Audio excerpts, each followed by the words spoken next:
Every year, the Consumer Electronics Show brings us countless new products, but a few ideas stand out. Here are the best ideas of CES 2018. Samsung released an interesting prototype of a pair of augmented reality glasses that are meant to help you see better. Instead of adding email to your face or anything like that, they actually sharpen objects by adding outlines around them, and they can even invert colors to make text easier to read. The AR glasses are unfortunately just a concept at this time, but it's a really great line of thinking we hope to see more of. Toyota announced an autonomous vehicle called the e-Palette. It's basically a room on wheels that could drive itself around neighborhoods at low speeds. We've seen a lot of concepts like this in the past. What makes this different is one, that Toyota is sort of putting its weight behind it, and two, its partners, Uber, Amazon, and Pizza Hut. Really what they're looking at here is the future of retail and sort of putting a city on wheels. Rather than making you go to destinations, those destinations could come to you. Another trend we saw a lot of was displays that disappear. LG debuted a 65-inch OLED TV that literally rolls up like a scroll. We thought it was really interesting that screens are essentially disappearing, meaning that we won't have these black boxes on our walls forever. You know, sometimes you're on your smartphone and you just wish you had a keyboard and a 13-inch screen. Project Linda lets you dock a smartphone into sort of a dumb laptop case, and the smartphone becomes a trackpad and actually the brains of the computer itself. It's basically a way to turn your smartphone into a laptop.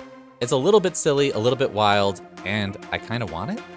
Another big trend at CES were VR headsets that kind of worked as standalone products. So in the last generation of VR, you had to plug your headset into a huge computer, it tethered you around the room, it was really kind of a nightmare of UX. Google and Lenovo showed off a product called the Mirage, which is basically a really nice VR headset that requires no cables, no computers, and nothing other than the headset itself. VR has failed to really take off, but I do think products like this will sort of eke it into the mainstream over time.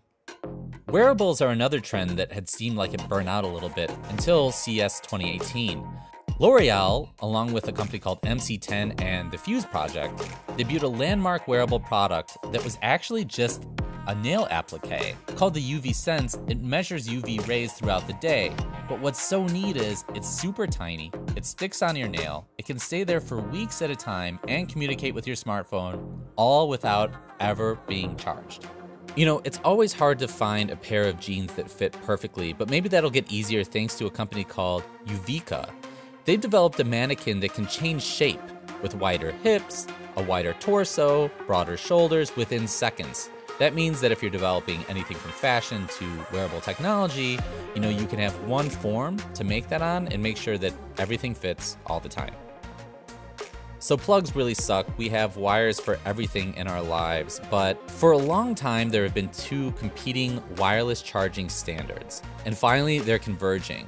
A company called PowerMat has finally sort of given in and said, you know what, we're going to join this thing called the Qi Consortium.